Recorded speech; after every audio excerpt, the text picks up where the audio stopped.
ضلع کیچ میں بڑھتی ہوئی بے روزگاری کے پیش نظر میری اولین ترجیح ہے کہ بارڈر ٹریڈ کے معاملات مزید بہتر ہو سکیں تاکہ یہاں بے روزگاری کم اور کیچ کی معیشت کا پہیہ چل سکے اور ہر غریب کو بارڈر ٹریڈ سے فائدہ مل سکے۔ گاڑیوں کی تعداد بڑھائیں تاکہ ہر گاڑی ایک مہینے میں 2 یا 3 بار بارڈر پر جا سکے۔ تیل کے ساتھ ساتھ روزمرہ زندگی کے بنیادی اشیاء کی ضرورت کی چیزیں بھی لائی جا سکیں تاکہ پیٹرول اور ڈیزل کے ساتھ لوگوں کو خور و نوش کی اشیاء دستیاب ہو جائیں۔ جتنا ہم سے ہو سکتا ہے ہم اپنی پوری کوشش کر رہے ہیں تاکہ ضلع کیچ کے ہر غریب کے گھر کا چولہا چلے اور عزت کے ساتھ بارڈر پر روزگار کر سکیں۔ یہ باتیں deputy commissioner Kech major retired Bashir Ahmed Bareech نے بلیدہ زاموران کے بارڈر ٹریڈ سے منسلک کاروباری شخصیات کے ساتھ اجلاس کے دوران گفتگو میں کہی۔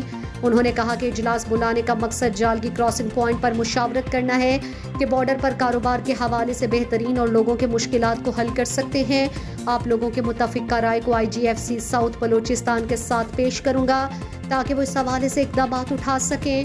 اس موقع پر کاروباری اور سماجی شخصیات حاجی حافظ ناصر الدین، میر منیر احمد زامورانی، سردار اختر یلانزئی، میر عبدالوحید آسکانی، الطاف صالح، حاجی محمد اکرم، حاجی عزیز اللہ نے ڈپٹی کمشنر کا شکریہ ادا کرتے ہوئے کہا کہ ضلع انتظامیہ بارڈر کے معاملات کو احسن طریقے سے نبھا رہے ہیں۔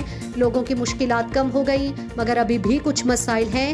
ایسے غریب گاڑی مالکان ہیں جن کا نوبت یعنی نمبر مہینوں تک نہیں آتا۔ انہوں نے مطالبہ کیا کہ بارڈر کراسنگ پوائنٹس میں اضافہ کیا جائے گا اور ڈرائیور کے ساتھ ایک کلینر کو لے جانے کی اجازت دی جائے اور بارڈر روٹ کے روڈز کی حالت کو بہتر کیا جائے۔ مزید دلچسپ معلومات اور خبروں سے آگاہ ہونے کے لیے Gedrosia point Facebook page, Instagram, Twitter کو فالو اور یوٹیوب چینل کو سبسکرائب کریں۔